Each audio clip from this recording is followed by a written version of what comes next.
The Pacific Ocean in 1944 was a vast expanse of blue, dotted with steel monsters and filled with the roar of engines.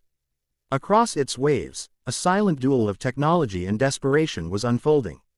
Japan, once the rising power of Asia, was now struggling to hold on to a war it had started with fiery confidence just 3 years earlier.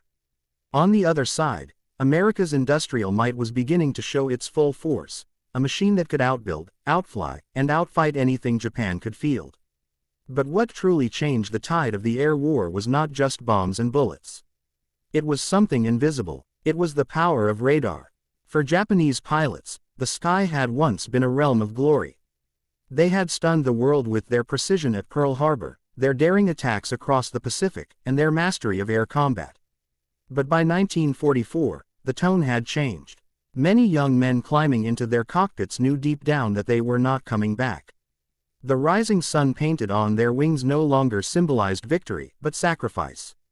And as they prepared to launch their kamikaze missions, they carried not just explosives, but the weight of their nation's fading hope.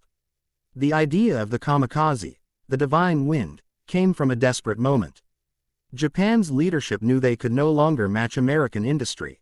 The factories in Detroit and California were churning out planes faster than Japan could shoot them down.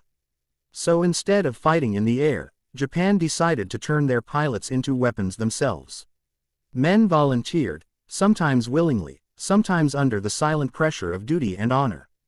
They were told their sacrifice would protect the emperor and save Japan from invasion. They believed it, but many of them had no idea that when they took off, the Americans already knew they were coming. Thousands of miles away, on the decks of American carriers and inside radar shacks on small Pacific islands, green screens glowed softly in the dark. The new technology, radar, had become the silent guardian of the U.S. Navy. It could see beyond the horizon, detect incoming aircraft, and give fleets precious minutes to prepare.